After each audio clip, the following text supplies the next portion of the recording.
Welcome to the Sisters with Swords podcast, where we explore God's Word and discover His design for women as we wield our weapons of warfare on the battlefield of everyday life. We're your hosts, Holly Knight and Janie Burkett. Hey there, sisters, and welcome to another episode of Sisters with Swords. We have got such an incredible interview for you today with our friend Amber Rourke. She is the president of Neora International, which is a global beauty, health, and wellness brand. And she is such a great conversation correlating with the verse that we just studied back on Tuesday. And we can't wait for you to hear this entire conversation. We had so much fun with her. We've been friends with Amber for about 10 years now, and we have watched her grow this company into a global brand. And we've watched her elevate her role within the business as well. And it's just such a great reminder of what happens when you keep God first and when you put Him first and foremost in everything in your life. And she is such a great representation of that in the kingdom of God. And so this is a really fun conversation. And Janie asked some really great questions, and we go into some pretty wild stories about what Amber has done battling the Federal Trade Commission. You guys are not going to believe it. And just some really great things about expanding a business globally. But she also talks about how she balances that with motherhood with her 3 daughters. And we give a shout out to Damon, her husband, because we love him.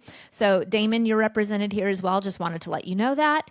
But this is, again, just such a great chat that we had with Amber Rourke, and we are so excited for you to hear it. So here is our conversation. Amber Rourke, our friend, our favorite president, welcome to Sisters with Swords. I'm very honored. You're the president we all need. That's right. In this day and time. Yeah. We're so glad that you're here, and we can't wait to get into how we know each other, our history, but you are just, I hate this term because it's so overused, but in your case, it is not overused or overplayed in the slightest. You are the boss babe of America. Yeah, no, that's true. And you deserve that title. That's not really true. It's not really of America. It's like global. It's true. Thank you. So Thank you for the correction. It wasn't exactly accurate. Boss babe of the globe. She international. Yeah. And so we can't wait to share your story with the ladies. Obviously, Janie and I know it because we've been friends for so many years and even been in business together and that type of thing. And over a decade now. It's crazy. Yes. For a decade. So over a decade, really. 13 years. Yeah. So we're teenagers. Yes. Oh, indeed. my goodness. How many kids? Well, I know I had 5 kids back then, but the two of you had none. We had none. Yeah. None. We have gone forth and multiplied. We sure have. You sure have. Been obedient unto the Lord. And we want to hear about all of that, Amber. We want to hear about your family, your history, how you got to what you're currently doing. So just tell our audience your whole life story. Just ready, set, go. We could be here all day. Yes. So in context of how we met, is that where we want to start and kind of that career Sure. journey? Yes. Okay. Well, perfect. So, I grew up in an entrepreneurial family, so that's always been kind of core to who I am. I love the entrepreneurial life. I love sales and marketing. That's what I did in school. And so it's always interesting, because when you tell God your plans, He laughs at you kind of thing, growing up, I'm like, I will never in the history of ever work with my parents because I wanted to, chart my own course. And I did do that. And I did things in sales and marketing. I owned my own medical spa. But, as the Lord would have it, it came back to this very unique opportunity came about where my father, who was at the time in retirement, was looking at this business opportunity, but he wanted to do it together. Him and I starting this company, my mom was involved as well, to start a skincare company, a direct sales skincare company.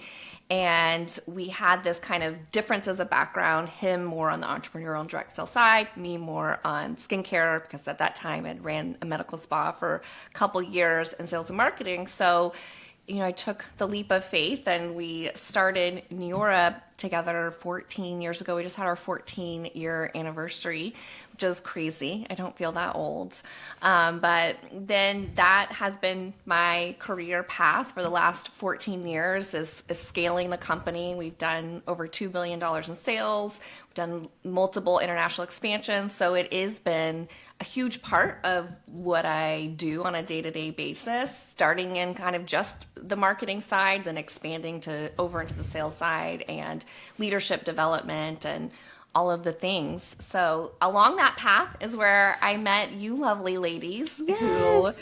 Who I don't even remember exactly when we met. I think I remember one of my first memories is dancing with Janie in Cancun. Yeah. And we had a shared love of singing really terribly loudly together. And also rapping. You guys don't know how well Amber and I rap. Maybe Yeah. one day we'll show it for you. Maybe, This is yeah. not that day. Today is not the But, day. Well, it's a relative term. We know. Stay tuned. Yeah. Yes. You like you. You think Right. you're great. That's right. Yeah. So, and that's all that matters. That's all that matters. Yeah. And so that's how we were introduced to you, was through Neora, was through this direct sales skincare company. All of the products which we use on a daily basis. I get comments on my skin all the time, which is Yes. so kind. It's so funny because I was at a friend's home a few weeks ago, and they were in a different skincare network marketing company, and I kind of got like the hard sell on, hey, you should join this other thing. And she goes, because how old are you? 32, 33? And I go, oh no, I'm almost 42. And she goes, oh, your skin's amazing. I'm like, yeah, I'm not switching. Maybe you should just keep doing what you're doing. Yeah. gonna go ahead and Just stay that course. Stay the course. Stay Yeah. the path. But one of the greatest things that's happened with Neora, and you will be able to testify to this, is it got me to wash my face at night. Yes. Because I didn't ever really do that. And then in order to use the product, you had to wash your face first. And so God great bless step your one. hygiene ministry. I mean, there, you Amber. really have, brought her from a mighty long way. Hallelujah. In her own personal hygiene. And we're grateful, Amber. We're grateful. Thank you. And so, we started with the company when it was within its first year, and we've just one seen product. We and started you with. only offered one product, and we've seen, this entire, it's not even skincare anymore. It is just a health and wellness, empire. Right. And it's gone global. We were only in the United States when we joined, and now, you just returned from Korea. We were talking about before hitting record. And so you're all over the world, as the president of this company. And it's just been so thrilling to see not only the company expand, but your role within the company expand as well. And I know that those two correlate. I know that the company is expanding because you're taking bigger roles in leadership and taking the helm of a lot of it. And so, you are to blame, I guess, for so much success within the company. And so that's really why we wanted you on the podcast today, specifically for this verse. In Proverbs, it says, let me make sure I'm getting it right. Proverbs 31:18 is the lesson that we just had on Tuesday. And it says, she sees that her profits are good and her lamp never goes out.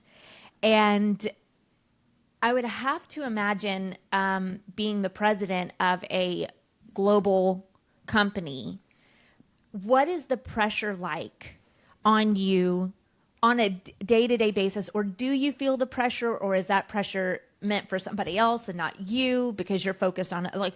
What is that like, ensuring that you have a profitable company, a profitable business? And Janie can speak to this too, as the owner of restaurants. So you obviously have a lot in common there. I don't own a whole lot of anything, but my husband writes music and I teach a Bible study. Right. So I'm not so concerned about the profits of our Bible study, but That's good because they're zero. maybe we should start charging overhead to come to Bible Or study. pass the plate. I don't pass We the pass plate the at Bible plate. study. Yeah, I don't know. But what is that like?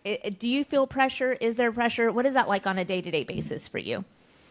That is a really great question, and the answer is complicated but also simple. Yes, you definitely feel the pressure because there's so many different input points of people that you're serving, right? You have to make good decisions, in our case, for our employees, good decisions for our field of brand partners who sell our product, good decisions for the profitability of the company so that it can thrive and survive and flourish, and good decisions for myself, as a mother, as a wife, and these other roles. So you're constantly kind of looking at a lot of different people that you're serving, and sometimes decisions come into conflict where you can't make everyone happy, or you can't you're going to have to sacrifice one thing for the benefit of the other thing, right? And so there's all of these very, I would say, weighty decisions when you're in a leadership role of people in general, no matter kind of, I think, what capacity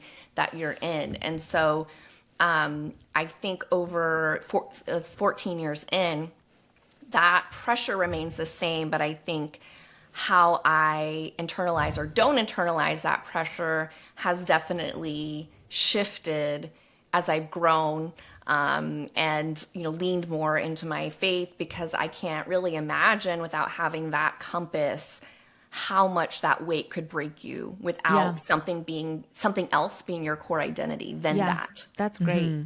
That's awesome. Yeah. How are you able to, bring your belief in Jesus Christ and your faith, and your values that are based on the Bible? How are you able to bring those into your business? I mean, obviously you have tens of thousands, hundreds of thousands of customers, tens of thousands of brand partners, hundreds of employees all over the world, obviously different faith backgrounds. But how do you lead from a place of biblical values and following after the God of the Bible? Yeah, I think for me, it's always started with myself first, right? Like if I make every decision through that compass, and with that being who my identity is in, then that's being that example, right? Like I want, first and foremost, with whatever platform or light that God has given me in this world, that I use that to be an example of how He would want someone to treat other humans, to lead under pressure, to all of these just like very mundane day-to-day things. I try and always know that there is eyes watching how I react to things, and always trying to center my reaction and how Christ would want me to react in things. But then also, I think some of the times that have been very weighty, hard, whether it's something really devastating that an employee is walking through, or a brand partner is walking through, or something very weighty decision in the company, I make it very known kind of where my steadfastness is coming from, and where my hope is in, and where I am looking to for that guidance. Because for me, if I'm looking to myself for that, like everyone's doomed, right? We're all doomed if that's what we're looking to, because life is always going to be more, complicated than any one of us can have the discernment to handle. But I, in those moments, always point to where my true strength comes from and faith comes from. And when people ask me, like, you've had to handle some hard things, you've had to navigate some tricky situations, like, how do you have that steadfastness? Like, you don't really get ruffled. There's very few times people will ever see me kind of out of sorts, and I kind of stay level. And it's like, well, my hope and trust is in something way bigger than myself, right? My hope and trust is in Jesus. And so that never changes, no matter what is kind of going on in the ebbs and flows with business. And I think that's part of, it says her lamp never goes out at night. There's been some really dark times that you have faced as the president of this company, and in various roles that you've had within the business, where it has been very dark for you, and either personally or business wise or whatever. But it says her lamp never goes out, which Yeah. means you're called to shine that light even when it's very dark, and even when the light that you're shining might offend some people. Some people enjoy their darkness. I think of like a hotel room on vacation. And, like you want it really dark in the morning, but like there's that one sliver of light that comes in and you're just trying to sleep, but here comes the light and it's offensive. Yeah. The light that we shine can be offensive to some people. But I mean, here's a mandate here that your lamp never goes out. And so I guess my question is, I want to know, do you feel confident or called in the way that you are sharing the light of the Lord to the people around you, whether or not they have the same religious or faith convictions that you do?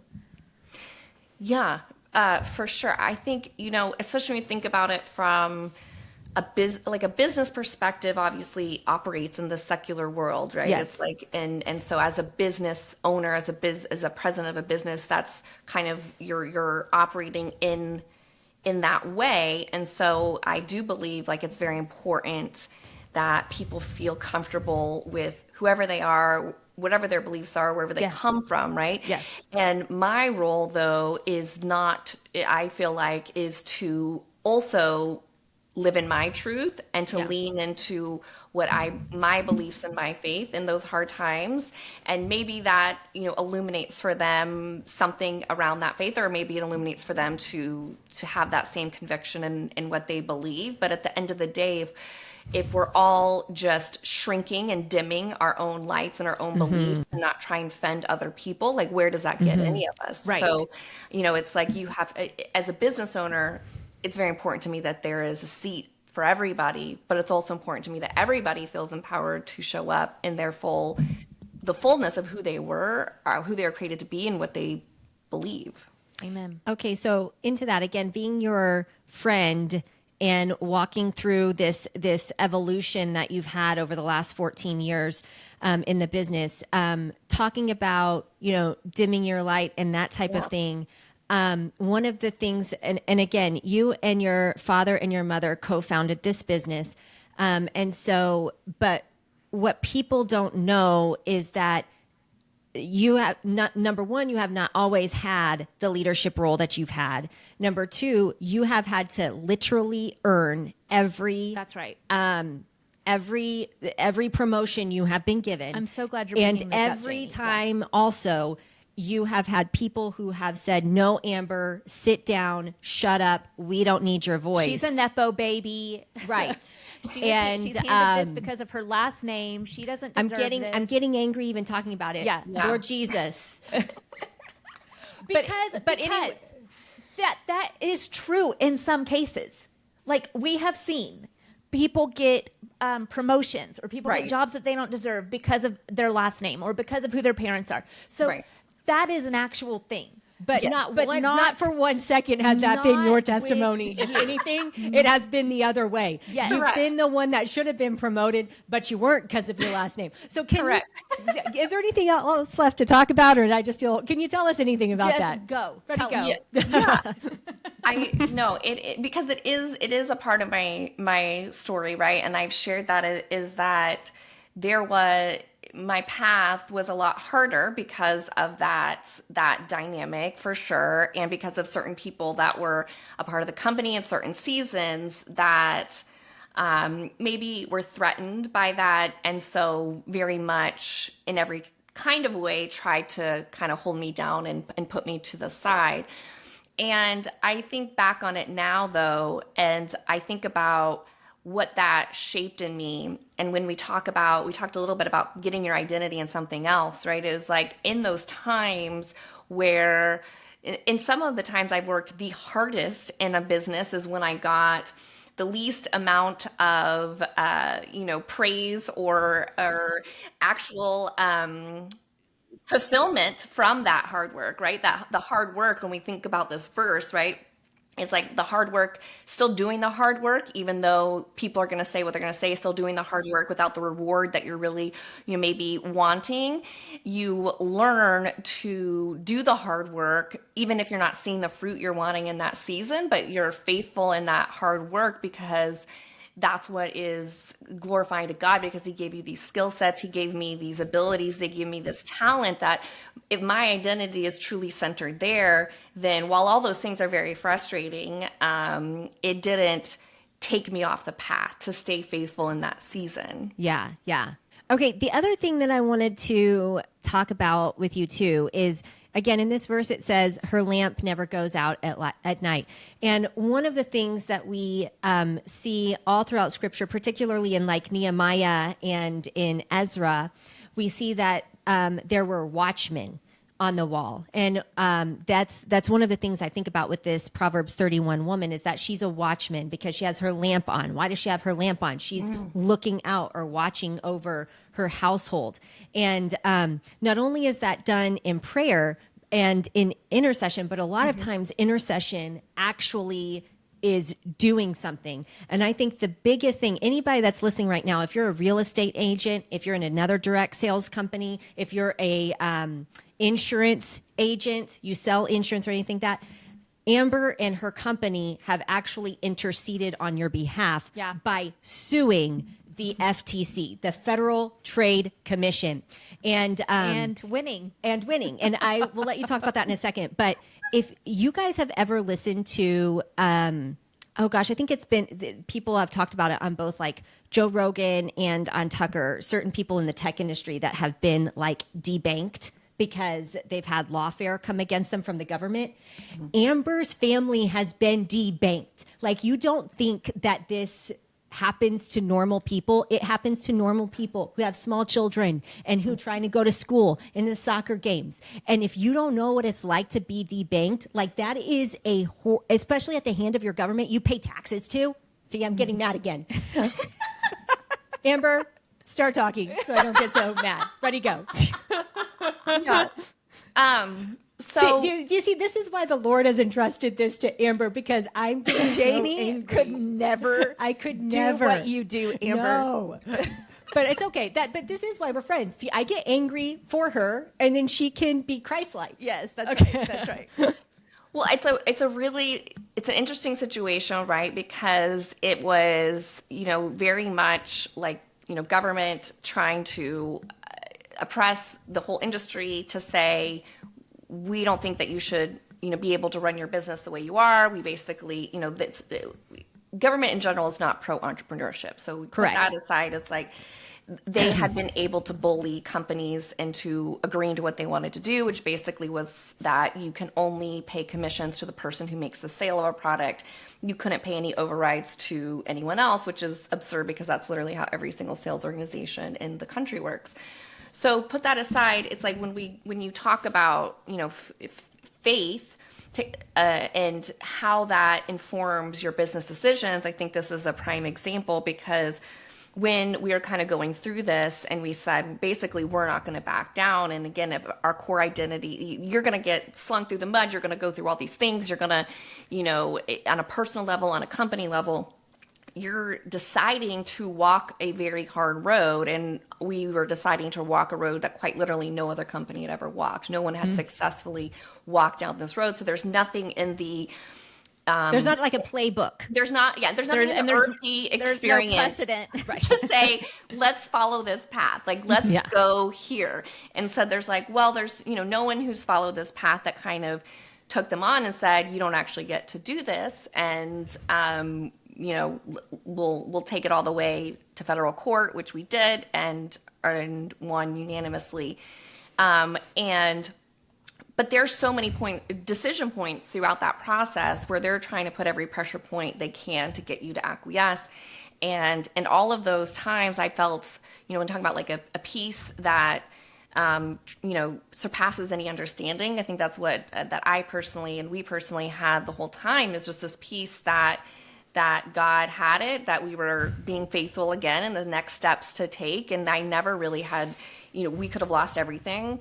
But we didn't. And I don't think that I don't think that I could or we could have made those bold decisions without having that anchoring of being faithful through that season. There's been lots of seasons, and that was Yes. another big having to stay faithful season. And to be clear, is a very long season. 7 years, is that right? Yeah, from start to finish. Yeah. Yeah. So Long a long time of battling again, the keyword federal trade commission. But again, like all of those industries and Amber, of course, is very humble and is not going to toot her own horn. So again, I will get angry for her and I will toot her horn. Yeah. But this was a landmark case. And what that means is that it will be used for all of lawsuits going forward by the Federal Trade Commission against any other kind of Sales organization, again, which is not just direct sales. It is also, again, real estate, vacations, insurance, lots of other financial products, those types of things.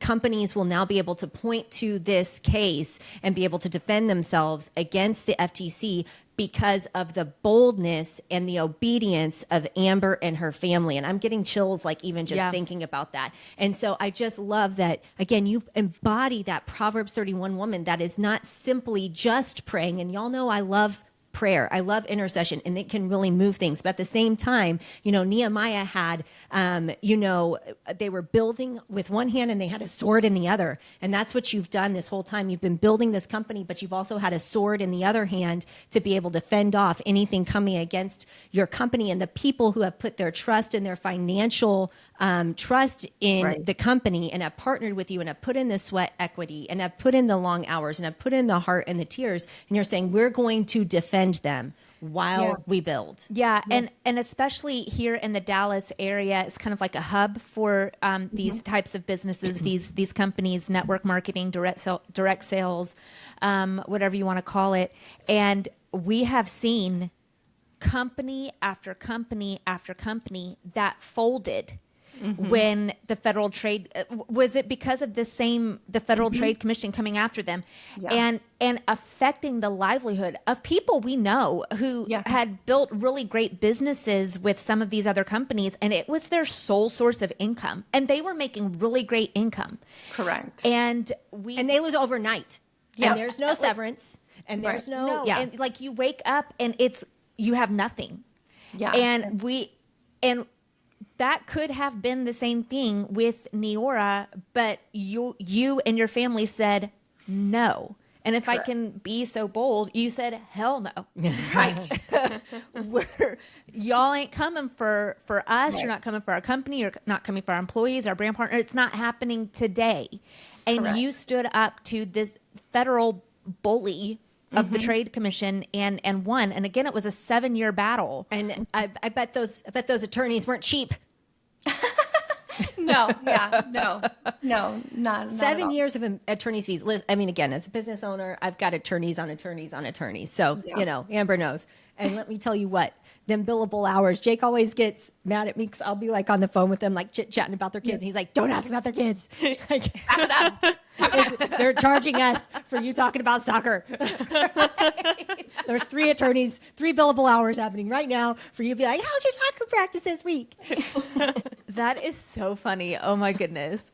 The other thing we haven't talked about, but I do want to talk a little bit about is you are also a mother and you have 3 small children, and your husband is in this business with you. And shout out to Damon. He's Damon the real Rourke. We real hero. love Damon. Damon and Tim are the only guys that listen to our Damon podcast. and our stepfather are the only 2 men that listen to our podcast. And Damon is a fan. He's a fanboy. He's a real one. Sisters with Swords. And so, Damon, cheers. Cheers to you, Damon. Yeah.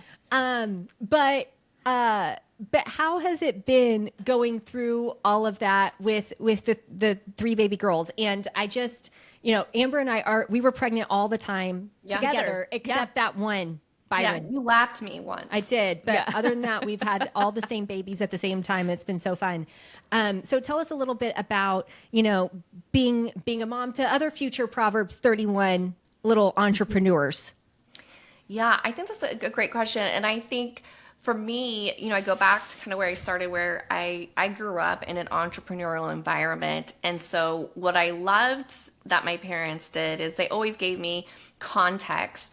I think sometimes we underestimate how much kids can really understand and absorb. They always gave me context to the work they were doing, why they were doing it, what the goals were for the family, and including me into the dialogue and including me into what we were trying to achieve. And it would always blow my mind when I'd go to school and I'd ask people, what do your parents do? And they would say, I don't know. And I'm like, what are you doing? What are your family goals? Let's get it rolling here. Yeah. What are your KPIs? Yeah. So, but for me, I then always, right, because as a kid, you're kind of, your view of how you see things is in a large part the glasses that your parents give you to view them through. And so I've tried to take that and make that a part of how I do with the girls, and explaining to them why we have this business, what are we trying to do with this business, how are we helping other people's lives, how are we being obedient to God in this business, and what is their role, and how does each one of us show up for the family and what we're trying to achieve as a family. So I think that is really important to include. It's never a me thing, right? I think anytime you're a business owner, you're doing something, it can never be in a silo that you're doing the thing. It has to be always as a family. How is the family, all of everyone's needs getting taken care of? And then I have always had, some good boundaries around my schedule and around, being present and being there for them on the things that matter most to them. I can't, I don't have the time to be the room mom, and your message around that, Holly, is a blessing to all. Amen. I remember one year when we were in, Caddy and Blake were in class together as kindergarten, somebody asked me to be the room mom, and I remember going, no, I cannot. Also, don't go ask Amber either. She says no. Also, Amber says no. I say no, and also Amber says no. Do not ask either of us ever again. God bless. Yeah. So I don't have that capacity in my schedule, and truly thankful for those that show up in that role. But Absolutely. I do have very intentional conversations, because your kids can tell you, what are the most important things that you want me to be at? How do you want me to show up for you? Where are the things that, when you need me? And I always prioritize those areas of their life. Mm-hmm. And so I think, it has to be intentional for sure. If you just let your schedule be your schedule, you very quickly become very unbalanced. But I think by being intentional, by prioritizing what's most important for your kids and including them, you can make sure that all of the things that need to have your attention and focus have them in the right proportions. Yes, I love too. When you were coming back from Korea this last time, I noticed you posted that picture, and you might need to send it to us because it'd be so cute. But you posted that picture of the agenda that Hattie, your eldest, had created for you. That when you got home, these are the things that we're doing as a family. And what were some of the things that she had on there? Wasn't it play a game? Yeah, it was outside time. We had an hour for that. Then we had board game, 3 options. Then I got the movie, and then yes, my daughter. Here's our checklist of quality time. Yes, I mean she is your mini me in literally every way. Every way. Damon really wasn't involved much in that child. No. That's unbelievable. Yeah, that's so great. Well, Amber, as we wrap it up and finish this conversation, which has just been so good, I just want, I guess, tell us what your dreams and goals, I guess, are for the future of your business. What are some of the things that you are hoping to see in the future with Neora? Again, because she sees that her profits are good. Yeah. And I know that that's, a priority for you with your business. And we're talking about, obviously, monetary Dollar profits. bill. Monetary. I'm like, monetarily, that's not it. Monetary profit. By the way, businesses don't exist without those. Right, you have to have that. Yeah. And that's For some reason in our day and age, we've demonized profit. We've demonized you actually making need it. money. Can't exist, Right. Or employ people, or do all the things, Right. So, so yeah, for monetary profit, but also for, spiritual profit in your own life. Like, what are some of the things that you're looking for in the future to seeing that your profits are good?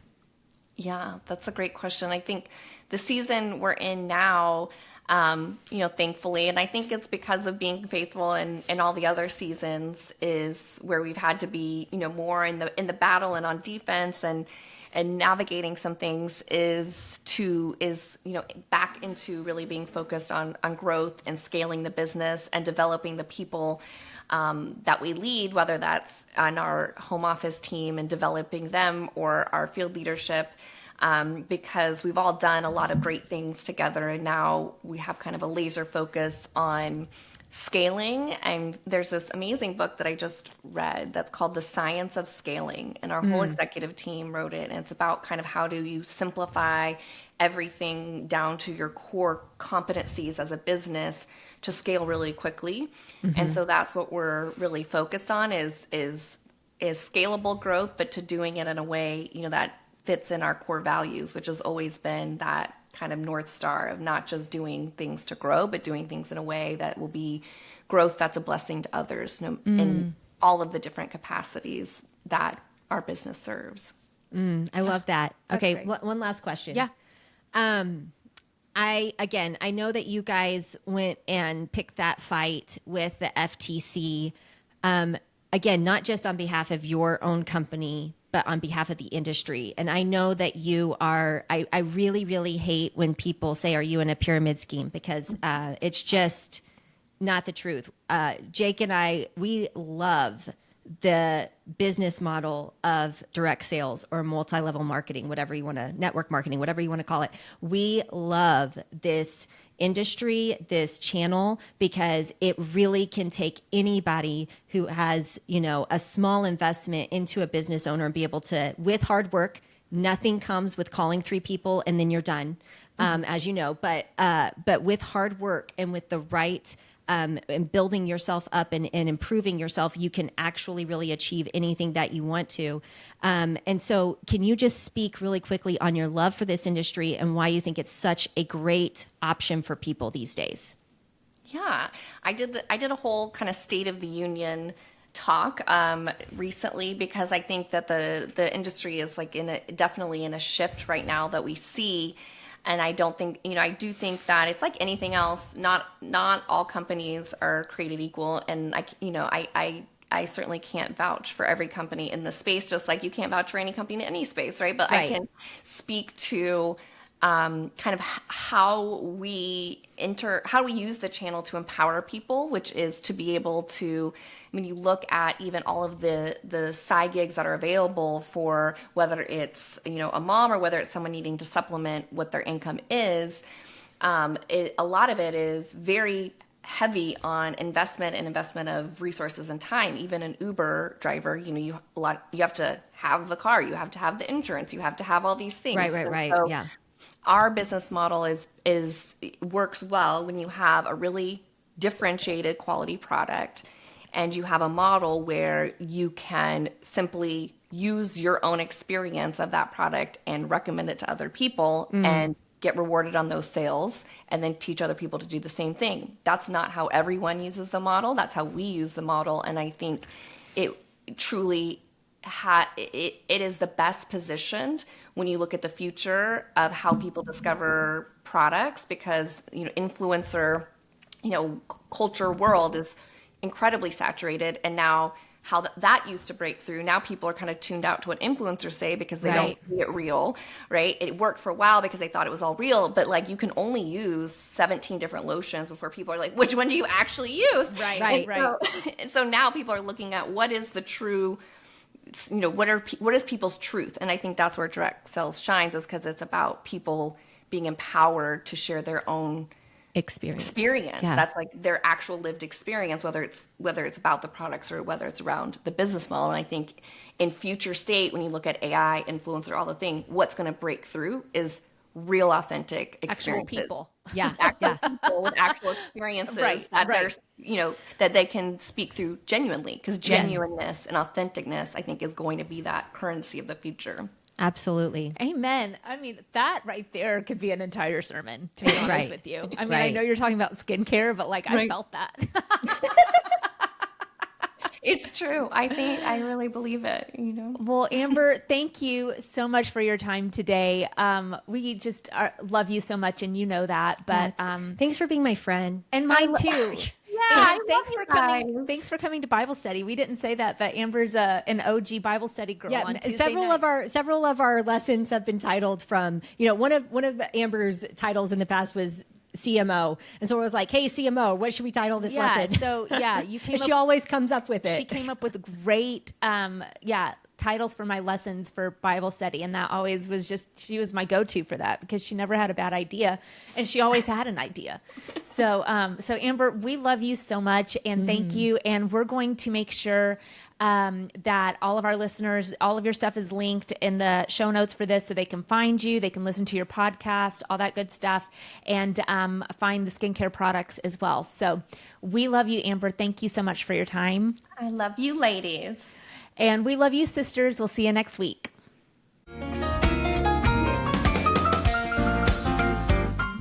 Sisters with Swords is produced and edited by Holly Knight. Original music by the Minister of Funk and Husband of the Year, Bradley Knight. Artwork by Holly Knight. And dinner tonight will also be provided by Holly Knight. Please subscribe and share this podcast with your friends, and don't forget to follow us on Instagram at Sisters with Swords. We're cheering you on, sister. Go wield your sword.